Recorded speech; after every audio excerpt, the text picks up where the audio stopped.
Welcome to PwC's Next in Health. I'm Glenn Hunzinger, PwC's U.S. Health Industries Leader. Today, we're talking about Medtech deal making and how companies are positioning themselves for growth in a pretty complicated environment. On one hand, leaders are dealing with tariffs, supply chain challenges, geopolitical uncertainty, and continued pressure from the capital markets.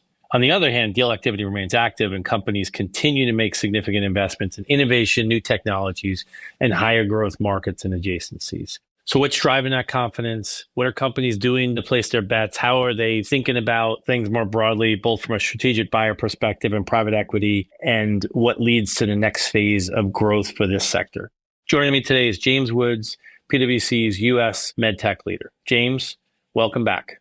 Glenn, great to be here. Thanks for having me. So James, interesting first half of the year. Maybe just give us the background. What are you seeing? What's driving some of the Medtech deal activity in this first half? Well, I think, Glenn, as you said, it's a pretty complicated environment. So maybe taking a quick step back, we finished 2025 with some of the highest deal activity that we've seen in a decade. We had almost $100 billion worth of deal value, over 55 deals, led by a number of very significant mega deals in the industry. And as we look at where we are at about the mid-year for 2026, we are seeing that level of activity continue. We've had $37 billion worth of deals through May, over 29 transactions, putting us on a pretty similar pace for last year. I would say all of that activity is happening against the complicated backdrop that you described. Obviously, there are the geopolitical and macroeconomic considerations. Supply chain challenges are very complicated. And particularly for the medtech sector, the capital markets have been extraordinarily difficult over the last 6 months or so. That's driven by a few factors. Some of it is the AI trade and interest in other high growth markets that have led to capital rotation out of medtech. Some of it is concerns around the growth profile and the sustainability of growth rates that we've seen over recent years. So against that backdrop, I would say we have seen and are encouraged by the level of activity in the market. That's really centering around a few different types of deals and motivations for deals. We're seeing a continued steady diet of tuck-in acquisitions, companies looking to increase their depth in particular categories and add innovative assets to their bag.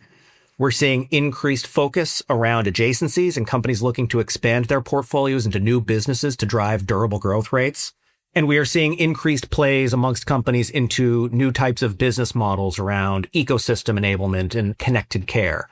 All of those trends we think are likely to persist as we look out through the rest of 2026.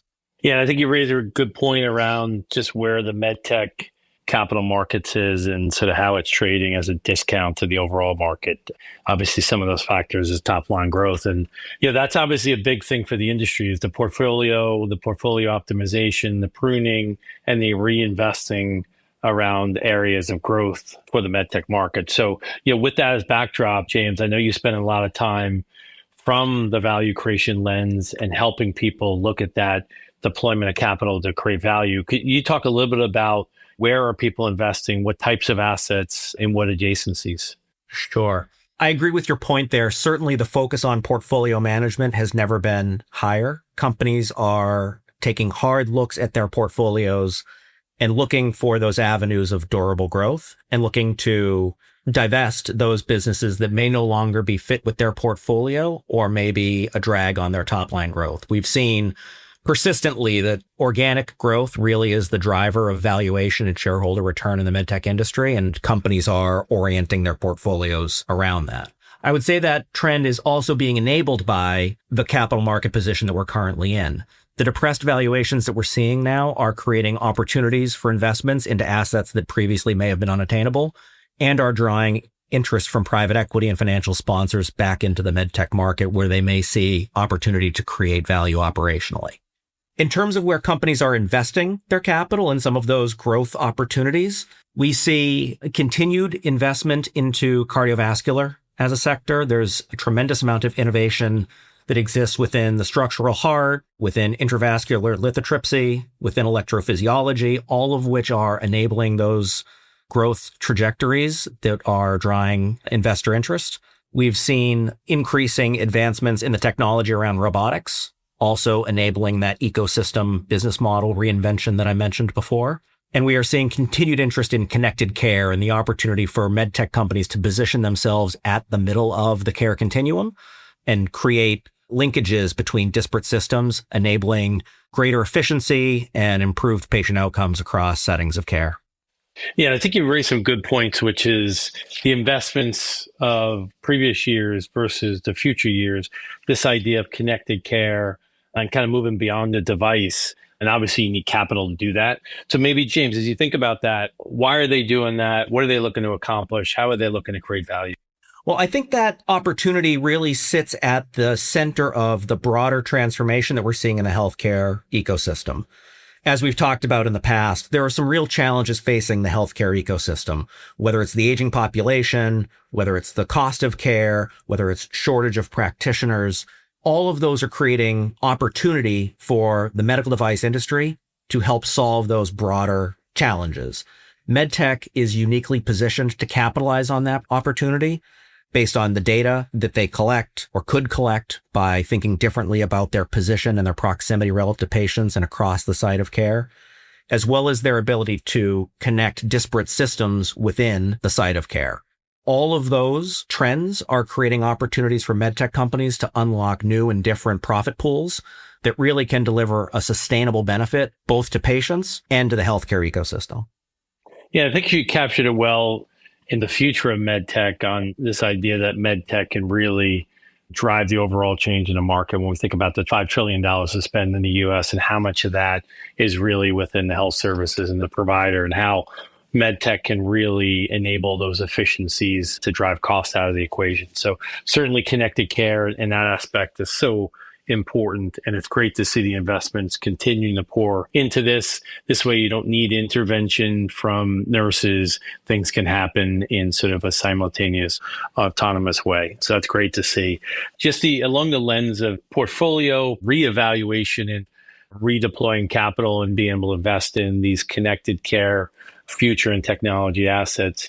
Can you just talk a little bit about where do you see the portfolio reshaping and how is private equity played today? They've been quite active and we're continuing to hear private equity being active around medtech, but just talk a little bit about that, Jay. Yeah, sure. I mean, private equity has long been an active investor in the medtech industry. And I think that's a trend that we expect to see again, in part opportunistic relative to current valuations and some of the capital market pressures that we're seeing. We've seen private equity active both in take privates of strategic players in the industry, as well as acquiring carve-outs of broader diversified portfolios. And in each of those cases, I think private equity is well positioned to drive operational value creation and to help position those businesses for growth outside the eye of the public investor. And I think there's real opportunity in that process to also reposition business models around different means of competition in the future. Those transitions can be very challenging to navigate as a publicly traded company, but under the ownership of private equity, it does create that opportunity to reshape and reposition the business. Yeah, and certainly we've seen take privates. What's your view on that? Do you think that's a trend that's here to stay? Certainly, Glenn. I think that there will be a continued opportunity for private equity to take private, publicly traded medtech companies. As we look at valuations across the industry, there is a clear delineation between those that are trading still at a relative premium to the rest of the industry and those that are not. So I think there is opportunity to drive that type of operational value creation, improve the performance of those businesses, and then whether it be through portfolio shaping under private ownership or returning those assets to the capital market over time, I think that is a trend that we expect to see. Yeah, and it's certainly interesting to see where, call it smart money or otherwise, is looking to invest, which may indicate certain arbitrage in the market. So James, you obviously spent a lot of time with exec teams just from a strategic value lens, how to deploy capital that's obviously going to create value. Can you just talk about what you think is ahead for the remainder of 2026 and how you're having those discussions with deal makers to kind of shape that? And how do they stay competitive in a market like this, Yeah, I think it really comes down to some of those key themes that we talked about, right? We expect that organic growth will continue to be the primary driver of valuation and shareholder return in the medtech industry, and the companies that are able to align their algorithm around that growth through a balance of organic and inorganic investment into the business and careful management of their portfolios will be best positioned to drive that type of performance.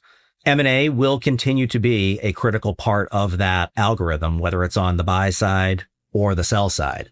And we think that companies are very disciplined around proactively evaluating their portfolios, identifying opportunities to improve performance, identifying opportunities to invest more aggressively into growth assets, opportunities to invest in moats to protect those growth businesses for a more durable weighted average market growth rate, and opportunities to find a better owner for businesses that may no longer be fit for purpose within their portfolio, where another owner may be able to unlock additional value.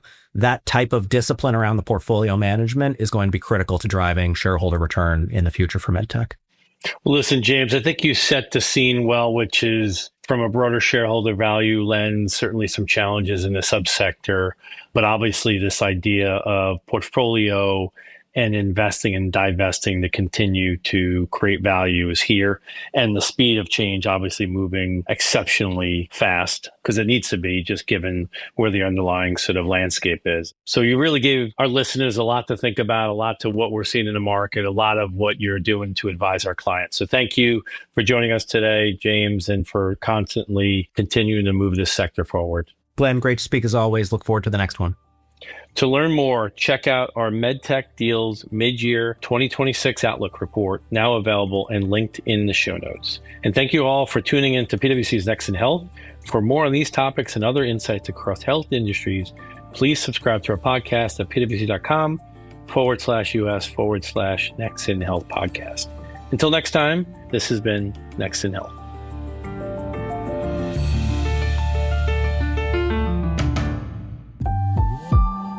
This podcast is brought to you by PwC, all rights reserved. PwC refers to the U.S. member firm or one of its subsidiaries or affiliates, and may sometimes refer to the PwC network. Each member firm is a separate legal entity. Please see www.pwc.com/structure for further details. This podcast is for general information purposes only and should not be used as a substitute for consultation with professional advisors.